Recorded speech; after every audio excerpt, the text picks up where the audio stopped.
Shalom, a paz do Senhor, paz e prosperidade para todos os amigos, irmãos, para mais uma gravação. Hoje, segunda carta de Paulo aos Coríntios. E quem vos fala, pastor Natanael Joaquim de Souza. Vamos então para a palavra.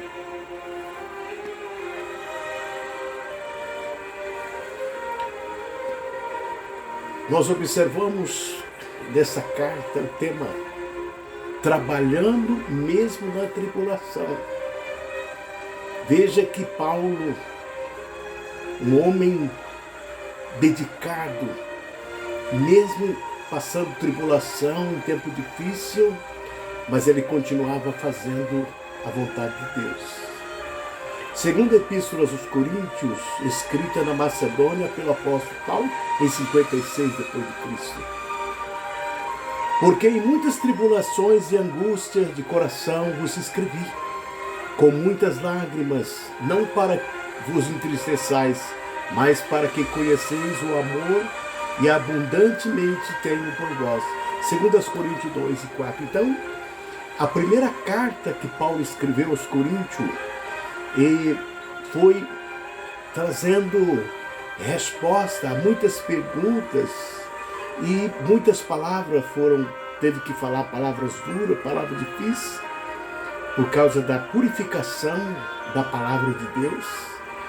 Então, mas ele escreveu a primeira carta com muita lágrima, esperando que ela pudesse resolver o problema da igreja de Coríntios. É o que nós vamos ver agora na segunda carta. Na introdução, a segunda epístola de Paulo aos Coríntios nos fornece um quadro ainda maior de intimidade, porquanto permite nós olhar para o interior do coração de Paulo.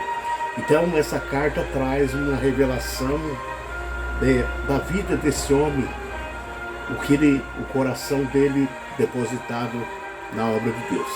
Alegou um velho erudito da Bíblia que, proporcionalmente, a segunda carta aos Coríntios contém mais sermões do que qualquer livro da Bíblia. Então, esse erudito, leitor da Bíblia, deixou para nós essa recomendação. Timóteo é honrado na saudação de Paulo. Nessa escrita de 2 Coríntios 1, vemos Paulo honrando Timóteo.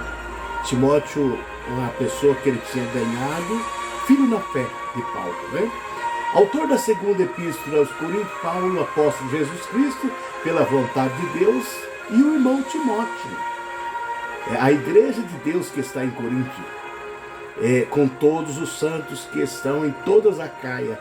2 Coríntios 1:1, a Caia refere-se à Grécia. Então, a carta, e ele já faz a saudação de Coríntio, e também já referindo também a Caia, que seria lá toda a Grécia, a saudação aos irmãos que estão naquelas províncias.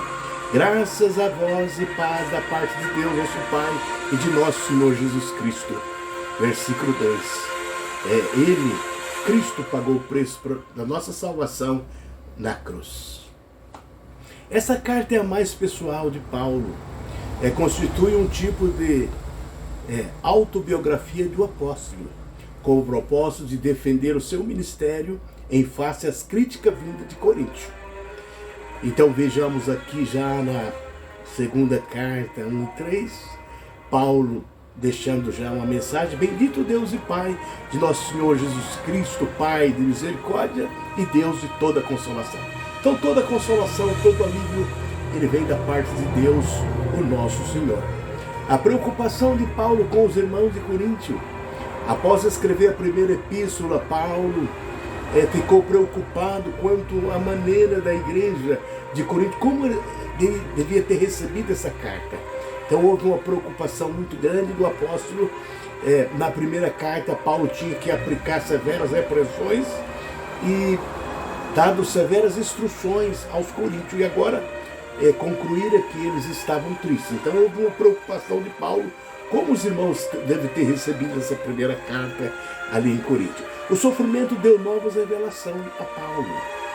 Mas se somos atribulados, e para vosso consolo e salvação, ou se somos consolados, para o vosso consolo, a qual se opera suportando com paciência as mesmas aflições que nós também padecemos.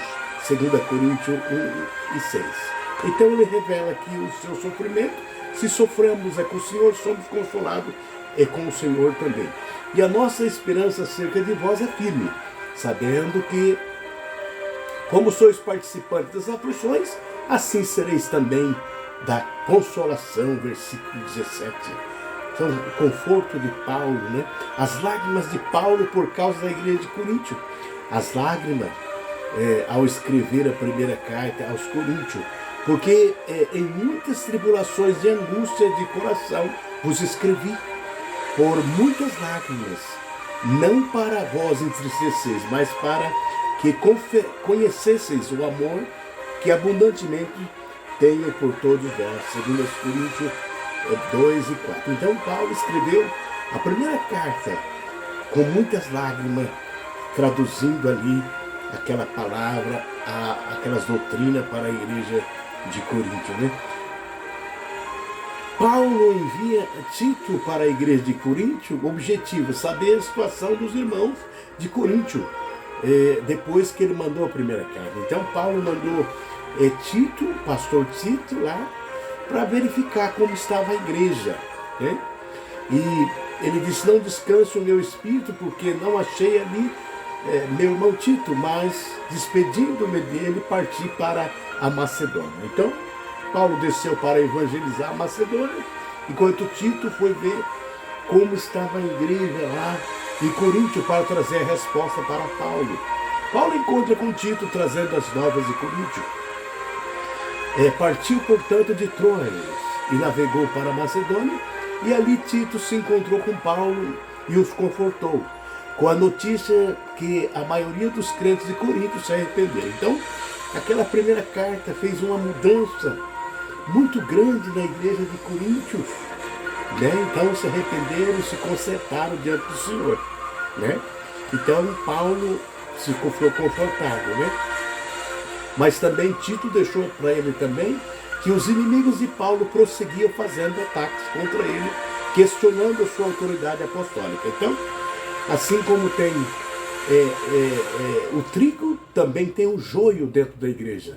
Então Paulo tinha os inimigos ali dentro da igreja de Corinto, questionava o apostolado de Paulo. Então, numa igreja tem trigo, mas também tem joio. E nós não podemos arrancá-lo, tem que deixar crescer junto, porque na vinda do Senhor Jesus, o trigo ele vai colher para o celeiro, mas o joio vai para o fogo que nunca se apagará. A mensagem de Paulo na segunda epístola dirigida para a igreja de Coríntio.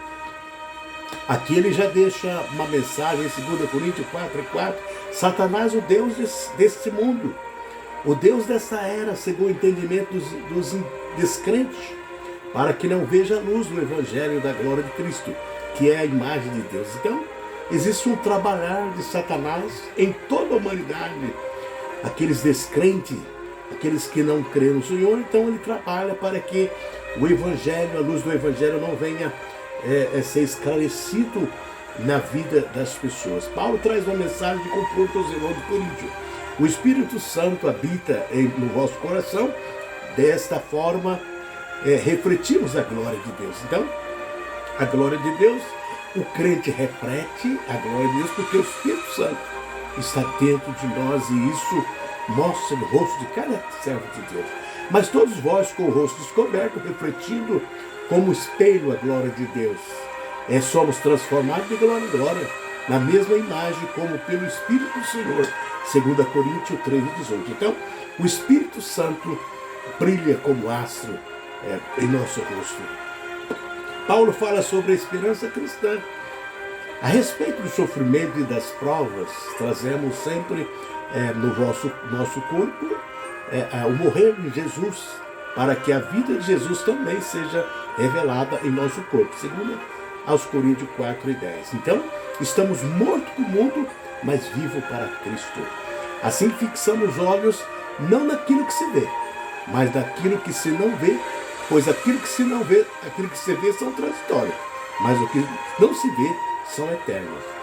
2 Coríntios 4 e 18. Então Paulo dá um conselho à igreja de Coríntio para fixar os olhos naquilo que não se vê, pela fé.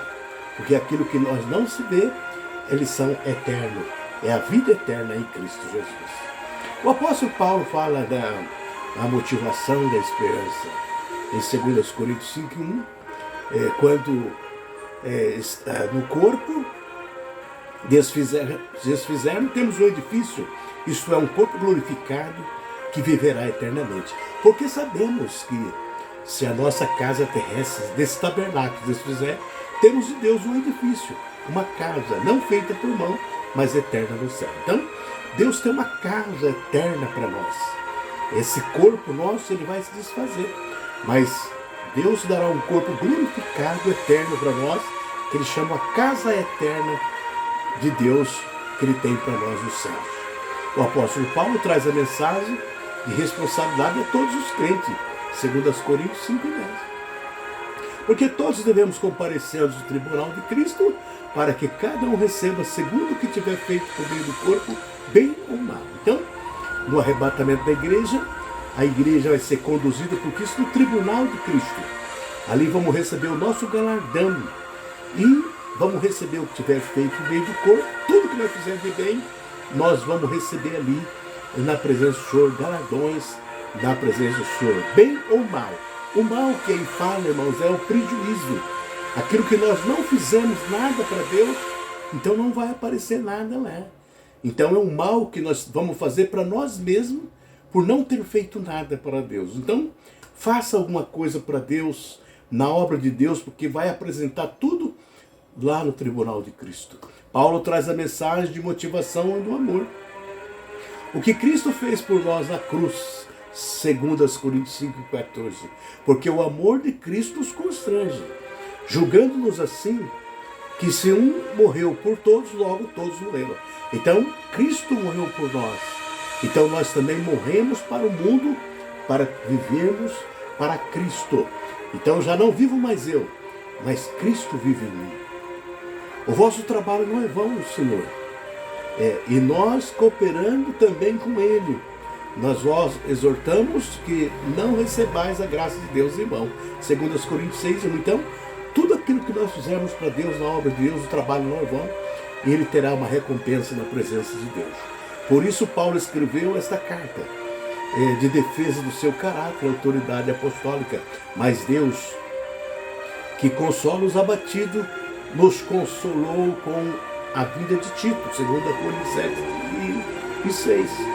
E não somente com a sua vida, mas também pela consolação com que foi consolado por vós, contando-nos as vossas saudades, a vosso choro e vosso zelo por mim, de maneira que muito me regozijei no Senhor. Versículo 7. Então Paulo ficou muito alegre dos irmãos ter recebido a mensagem do Senhor nosso Deus. Paulo fala da responsabilidade de cada crente no Senhor. Andar segundo o Espírito, não segundo o curso desse mundo. Ora, amados, pois que temos tais promessas, purifiquemos nós de toda imundície da carne e do Espírito, e aperfeiçoamos na santificação no temor de Deus. 2 Coríntios 7:1. Então, Paulo dá esse conselho para todos nós, não andar segundo a carne, mas segundo o Espírito. Então, uma vez que nós nos convertemos ao Senhor, nós já não andamos segundo o curso desse mundo, mas andamos segundo a vontade de Deus. A verdadeira riqueza vem do Senhor Jesus Cristo, são riquezas da vida eterna. Pois vocês conhecem a graça do nosso Senhor Jesus Cristo, que sendo rico, se fez pobre por amor de vocês, para que por meio da sua pobreza vocês se tornassem ricos. 2 Coríntios 8:9. Então, Cristo, que é o dono de tudo, se fez pobre para que nós tornássemos ricos. E qual é a maior riqueza? É a vida eterna que nós ganhamos através de Cristo Jesus. A revelação que Paulo teve do céu. Em verdade, que não me convém gloriar-me, mas passarei a visão das revelações do Senhor. 2 Coríntios 12:1. Conheço um homem em Cristo que há 14 anos, se no corpo, não sei, se fora do corpo, não sei. Deus sabe. Foi arrebatado ao terceiro céu, versículo 2, e viu coisas inefáveis. Então Paulo foi arrebatado ao terceiro céu, e a glória que ele viu é tão grande que não é lícito, o homem não está pronto para receber aquela glória. Somente quando nós chegarmos lá, que nós vamos ver as maravilhas do Senhor. Novas revelações de Deus, consolo vindo do Espírito Santo. O poder de Deus pode ser exibido por meio do intermédio, mas apenas quando sei que sou fraco. Então o apóstolo Paulo, para trazer a mensagem, ele traz essa mensagem: quando eu estou fraco, eu estou forte na presença do Senhor. Porque diante de Deus, todos nós temos que se humilhar. Somente Deus é forte. Por isso sinto prazer nas fraquezas, nas injúrias, na necessidade, nas perseguições, nas angústias, por amor de Cristo. Porque quando estou fraco, então eu estou forte. 2 Coríntios 12, 10. Então, na presença de Deus, quando nós estamos fracos, mas nós estamos fortes na presença do Senhor. Aqui na conclusão, o apelo final de Paulo, portanto, escrevo estas coisas estando ausentes, para que estando presente não use de rigor, segundo o poder que o Senhor Jesus me deu, para edificação, não para destruição, segundo os Coríntios 13.